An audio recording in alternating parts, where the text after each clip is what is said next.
Hi, use it or lose it friends. We're back so I can show you how to get every penny out of your food dollar and how to keep food out of the landfill, doing our part to help climate change. Well, if you're like me, you never seem to be able to make a small pot of chili. I'm one person, big pot of chili, there's going to be leftovers. Last time I made a pot of chili, I took what was left and put it in my freezer. You know how I love to use my freezer to save food from going bad. Well, I had an incident recently where I lost power for 30 hours. What does that mean? Well, a lot of stuff got thrown away. There was just nothing to be done because 30 hours means pretty much anything in the refrigerator is bad. Fortunately, I left my freezer closed, and your freezer food is good for up to 46 hours maybe, but you definitely want to use it up as quickly as possible. So I did have this one package of chili, and it certainly lost a lot of its good texture by being, frozen, partially thawed, refrozen. So I thought, well, what else can I do with it? Because I was kind of skeptical about how good it would be to eat just reheated. And so I thought, well, why don't I turn it into veggie burgers? So that's what we're going to do today. So I had, my chili was vegetarian chili. So it was a mix of corn, black beans, zucchini, tomatoes, green pepper, onion, kind of all that usual chili stuff, no meat. So I took that and I ground it up a little bit so it was a kind of a smoother texture, and I let it drain as much as possible. So now this is what we have to work with. Not terribly attractive, but not too far off from looking like ground meat. So what are the things you need to do to make a veggie burger? Well, you need a binder and you need something to hold it all together. So I'm going to add brown rice. I, often make a pot of rice, and then I have that on hand to use for a lot of things. Chinese food, salads, whatever. So for our binder, we're going to use an egg. Classic, just like with a hamburger. So we're going to crack that bad boy in there. And I don't have to worry too much about seasonings because the chili was already seasoned, and I like mine with the classic flat Southwest flavor profile: cumin, coriander, chili powder, salt, pepper, all that stuff. So I really don't have to re-season it. It's already well seasoned. All right, so we've got our egg mixed in. So of course it's a little wet, and we're going to want to form it into patties, so this is where we bring in our rice. And I don't know how much, because I'm kind of making this up as I go. So we'll start with a half a cup, because it's about maybe a cup and a half of ground up chili. And it looks like that half a cup is going to be more than enough, maybe a little too much, but that's okay. Oh, and I forgot the other thing we're going to do, just like if we were making meatloaf, I'm going to add some panko breadcrumbs just to give it a little bit more binding and texture. Let's get that out.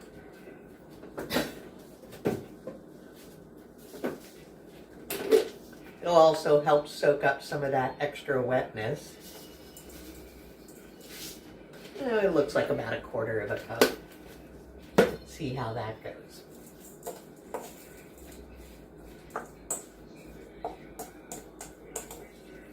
I don't really want more rice. I'm going to put a little more breadcrumb in there just to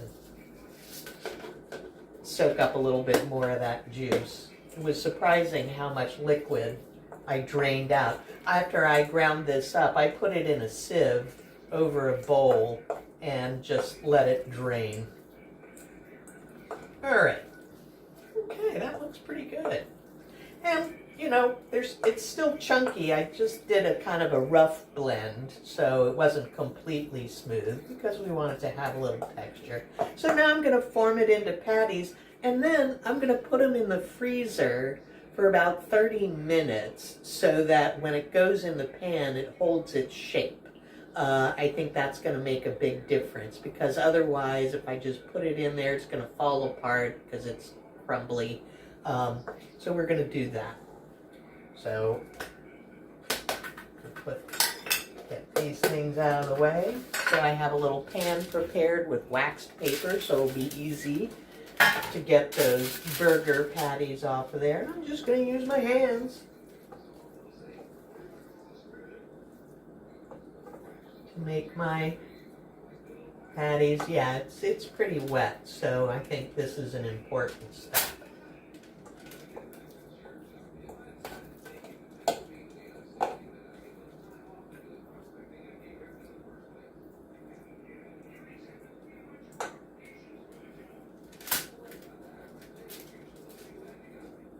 Make sure they're not too thick, that they're pretty even.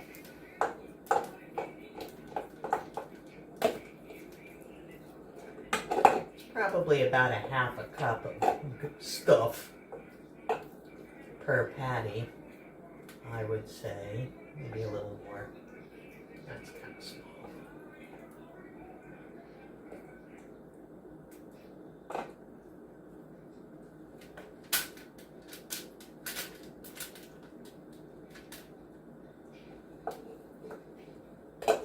Probably could have used a little more breadcrumb, but hey, we'll see how this works out. Because I gotta say, I'm getting pretty tired of chicken. I don't know about you, but even I have my limits as to how much of that I can stand.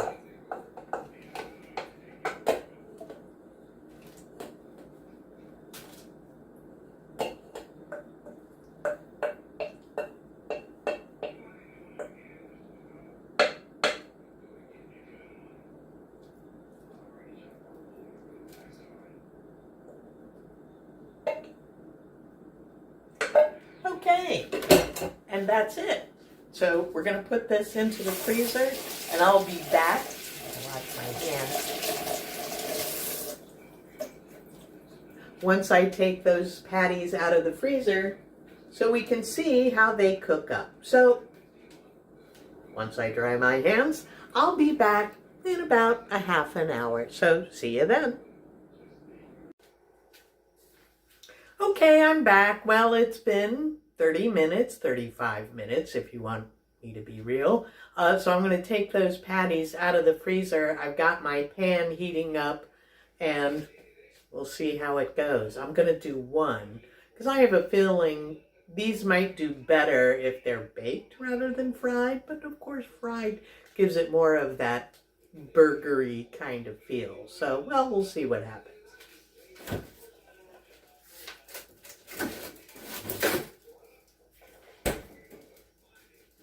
Okay, they're pretty solid.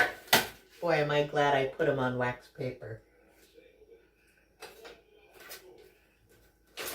And of course, the key is going to be to let it get a really good sear on one side before we make an attempt to flip it over. So here's one that's nice and perfectly round. And see, look at that. It just came right up off the waxed paper. So in you go. And now we wait. I think I'm going to turn this off until I flip it so we're a lot closer to the finished product. So hang on.